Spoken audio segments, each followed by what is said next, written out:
Mas eu já vou pegar diretamente do principal responsável por esse momento que o Cruzeiro vive. Para mim é o departamento de futebol na figura do Alexandre Matos. E aí eu vou pegar desde o ano passado, desde meados do ano passado, até chegar nessa eliminação deste final de semana contra o América. Essa eliminação, ela não começou no sábado, nem no final de semana anterior. Na verdade, o Cruzeiro passa por algumas coisas em torno de 8 meses.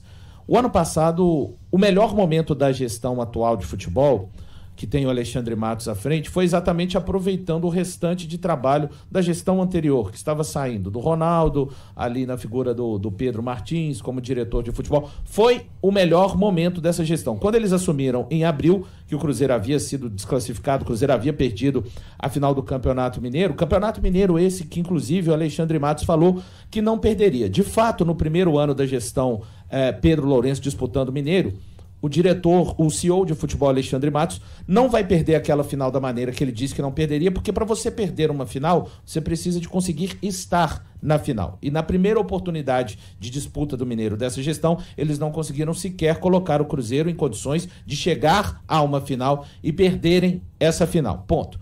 Dito isso, o Cruzeiro começa a ter problemas ainda no ano passado, a partir do mês de agosto, com os reforços já tendo estreado no jogo contra o Red Bull Bragantino. E o que a gente vê naquele final de ano, ainda sob o comando do técnico Fernando Seabra, que a gente tem que destacar mais uma vez, é o responsável pelo melhor momento à frente do comando técnico do melhor instante dessa gestão de futebol até aqui. Não se conseguiu resolver situações que vazaram internamente. Vou lembrar aqui do episódio do áudio do Pedrinho.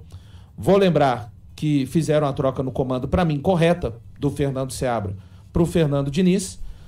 Quando o Diniz chega em 25 de setembro, é um técnico que todos falam, tem que ter tempo, você tem que ter objetivos muito bem traçados. O Diniz não consegue levar o Cruzeiro à pré-Libertadores, não seria uma missão tão difícil, ele precisava de somar 12 pontos em 33 disputados, não conseguiu. A final da Sul-Americana foi daquela forma que se deu o comportamento do Cruzeiro.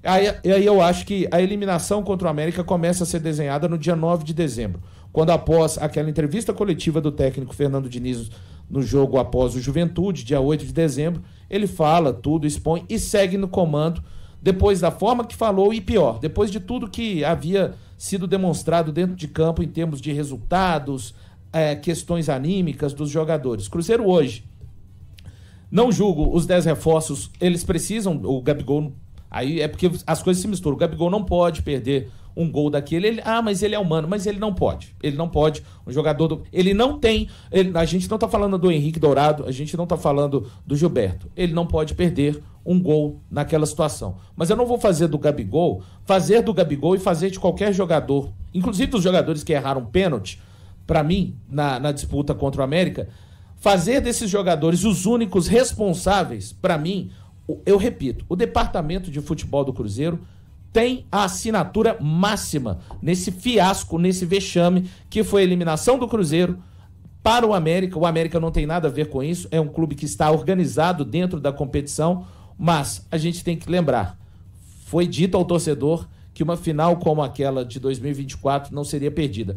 E, sob o comando do futebol do Alexandre Matos, ele não conseguiu sequer colocar o Cruzeiro na final do Campeonato Mineiro. É um fiasco. Jogadores que ainda chegaram o ano passado, o Thiago citou, vamos falar dos jogadores do ano passado. O Cássio tá mal. O Cássio está mal, ele não é unanimidade. O Jonathan Jesus, titularíssimo.